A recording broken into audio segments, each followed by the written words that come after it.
Good morning to all, this is Ritu and welcome to study more knowledge. तो हिंदी साहित्य की प्रश्नोत्तरी हम कर रहे हैं और इसमें आज हम करने वाले हैं आधुनिक काल से संबंधित कुछ महत्वपूर्ण प्रश्नों को। एक क्लास हम इस पर ऑलरेडी कर चुके हैं। अभी आज हम करने वाले हैं भारतेंदु युग से संबंधित कुछ महत्वपूर्ण प्रश्नों को। तो कितना आप स्कोर करते हैं कमेंट बॉक्स में ज़रूर बताएं। तो चलिए शुरू करते हैं। तो पहला क्वेश्चन देख लेते हैं और जो भी मैं क्वेश्चंस करा रही हूँ ये कोशिश करना कि आप सारे अटेम्प्ट कर पाएँ। अगर कोई क्वेश्चन गलत होता है तो उस टॉपिक को आपको फिर अच्छे से पढ़ना है, फिर से रिवाइज करना है। तो जो भी कमी रह जाती हैं उनको आप दूर करें डेली बेसिस पर, तभी आपकी तैयारी मजबूत हो पाएगी। तो देख लेते हैं पहला क्वेश्चन। भारतेंदु जी ने किस नाटक में स्वयं अभिनय किया है? इसका आंसर हो जाएगा ऑप्शन नंबर 1, जानकी मंगल। तो जानकी मंगल ऐसा एक नाटक है जिसमें भारतेंदु जी ने खुद ही अभिनय भी किया है। नेक्स्ट क्वेश्चन है, काशी में नेशनल थिएटर के प्रेरक रहे। तो इस प्रश्न का उत्तर हो जाएगा ऑप्शन नंबर 4, भारतेंदु हरिश्चंद्र। तो भारतेंदु हरिश्चंद्र जी हैं नेशनल थिएटर के ये प्रेरक रहे हैं काशी में। फिर है, भारतेंदु कालीन किस उपन्यास में आधुनिकता की शुरुआत मानी जाती है? तो इसका जो उत्तर हो जाएगा ये हो जाएगा सेकंड ऑप्शन, परीक्षा गुरु। तो परीक्षा गुरु जो है इस उपन्यास में जो है आधुनिकता की शुरुआत मानी जाती है। और ये जो उपन्यास है ये प्रथम उपन्यास भी माना जाता है उपन्यास विधा का। और इसके रचनाकार हैं लाला श्रीनिवास दास। फिर है, नवजागरण का अग्रदूत हिंदी के किस लेखक को कहा जाता है? तो हिंदी के किस लेखक को कहा जाता है? ऑप्शन नंबर 2 इसमें सही हो जाएगा, भारतेंदु हरिश्चंद्र जी को कहा जाता है नवजागरण का अग्रदूत। आगे देख लेते हैं। नेक्स्ट क्वेश्चन है, अंग्रेज राज सुख साज सजे सब भारी, पे धन विदेश चली जात इहे अति ख्वारी। तो ये पंक्तियां जो हैं किसके द्वारा लिखी गई हैं? इसका आंसर हो जाएगा ऑप्शन नंबर 3, भारतेंदु हरिश्चंद्र। तो ये जो पंक्तियां हैं ये ली गई हैं भारत दुर्दशा से। और भारत दुर्दशा जो भारतेंदु जी की रचना है वो उस टाइम की है जब अंग्रेजों का राज था हमारे देश पर। और अंग्रेज जो है हमारे यहाँ से क्या है, धन विदेश भेज रहे थे किसी न किसी तरीके से।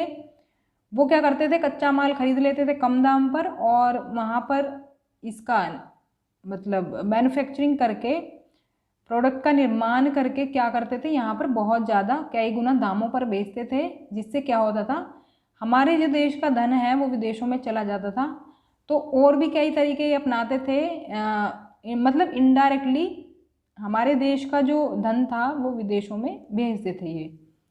तो थर्ड ऑप्शन इसमें करेक्ट हो जाएगा। भारत दुर्दशा की ये पंक्तियां हैं। मेघदूत काव्य का खड़ी बोली में अनुवाद किया है। तो इसका जो उत्तर है वो है ऑप्शन 4, राजा लक्ष्मण सिंह ने। तो मेघदूत का जो काव्य है उसका खड़ी बोली में अनुवाद किसने किया है? राजा लक्ष्मण सिंह ने। तो ये संस्कृत का नाटक है। और इसके अलावा रघुवंश नाटक है जिसका कि काव्य है जिसका कि इन्होंने खड़ी बोली में अनुवाद किया है। आगे बढ़ते हैं। श्रीनिवास दास के संयोगिता स्वयंवर की सच्ची समालोचना किसने की थी? तो लाला श्रीनिवास दास हैं, इनका नाटक है संयोगिता स्वयंवर। सच्ची समालोचना से मतलब आलोचना की तरह ही हम इसे देखते हैं। तो इसका जो उत्तर हो जाएगा वो हो जाएगा ऑप्शन नंबर 4, बालकृष्ण भट्ट। तो क्या आलोचना की थी इन्होंने इसकी? इन्होंने कहा था कि ये जो ऐतिहासिक कहते हैं इसको, नाटक को, ये ऐतिहासिक नहीं है। ऐतिहासिक नाम वाले पात्रों को लेकर लिखा गया एक किस्सा है ये। तो इसका मतलब ये नहीं है कि हमने ऐतिहासिक नाम वाले पात्र ले लिए हैं तो ये नाटक ऐतिहासिक हो जाएगा। तो ये इन्होंने कहा है कि ये नाटक ऐतिहासिक नहीं है। तो यही आलोचना ही है इन्होंने बालकृष्ण भट्ट जी ने। नेक्स्ट क्वेश्चन है, शेक्सपियर के सभी नाटकों का हिंदी में अनुवाद किसने किया है? इसका उत्तर होगा ऑप्शन नंबर सेकंड, लाला सीताराम। तो लाला सीताराम जो हैं इन्होंने शेक्सपियर के सभी नाटकों का हिंदी में अनुवाद किया है। आगे बढ़ते हैं, गोल्ड स्मिथ की कृति ट्रैवलर का अनुवाद किसने किया था? कहीं कहीं आपको द ट्रैवलर भी मिलेगा। तो ट्रैवलर का अनुवाद किसने किया था? ये किया था ऑप्शन 3 श्रीधर पाठक जी ने। तो इन्होंने क्या किया था, एक और रचना का मतलब 2 और रचना का इन्होंने अनुवाद किया था हिंदी में। एक हरमिट नाम से भी आपने सुना होगा, हरमिट का भी इन्होंने अनुवाद किया था। किस नाम से? एकांतवासी योगी नाम से। और जो ट्रैवलर का इन्होंने अनुवाद किया था, ये किया था इन्होंने श्रांत पथिक नाम से। तो नाम भी ध्यान रखने हैं, हो सकता है नाम पूछ लिया जाए कि किस नाम से अनुवाद किया था। तो इसका ट्रैवलर का किया था शांत पथिक नाम से, और हरमिट का किया था एकांतवासी योगी नाम से। आगे बढ़ते हैं, भारतेंदु का खड़ी बोली में रचित कविताओं का संग्रह किस नाम से प्रसिद्ध है? तो इसका उत्तर होगा ऑप्शन 1 फूलों का गुच्छा। तो फूलों का गुच्छा नाम का जो है इनका कविता संग्रह है।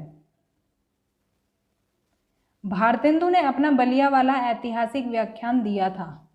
व्याख्यान कहें या फिर भाषण कहें, भाषण कह सकते हैं हम इसे। तो व्याख्यान से कुछ लोगों को समझ नहीं आता है। तो ये कब दिया था इन्होंने? इसका हमसे ईयर पूछा है। इसका उत्तर होगा 1884 ईस्वी में। तो ये एक ददरी मेला था बलिया में, उसके दौरान इन्होंने एक भाषण दिया था जिसको कि बलिया व्याख्यान या फिर बलिया भाषण भी कहा जाता है। और इनका ये भारतवर्षोन्नति कैसे हो सकती है, इस नाम से इनका हरिश्चंद्र पत्रिका में जो है, हरिश्चंद्र चंद्रिका पत्रिका में ये छपा था इनका भाषण। तो ये पॉइंट्स याद रखेंगे। समस्या पूर्ति किस युग की विशेषता है? तो ये विशेषता है भारतेंदु युग की। ऑप्शन 1 होगा सही उत्तर।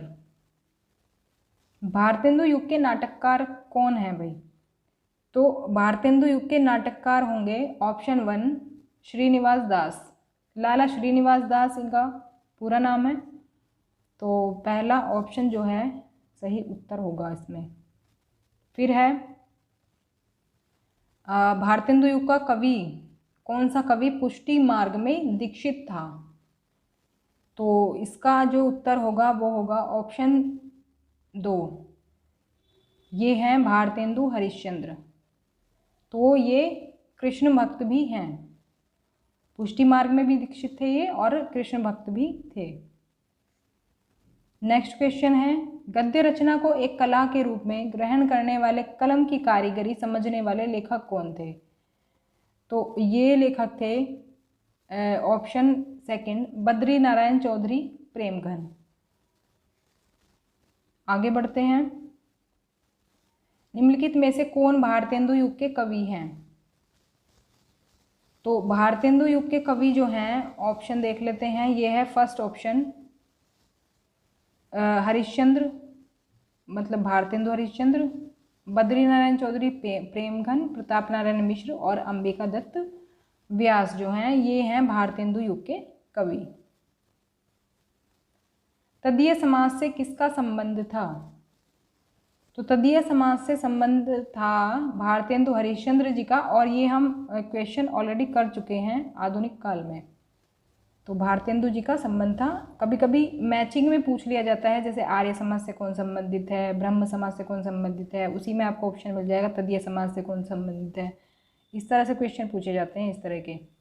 रत्नाकर कृत गंगावतरण किस छंद में लिखा गया है? तो ये कुछ आधुनिक काल के और क्वेश्चंस हैं, ये भारतेंदु युग के नहीं हैं।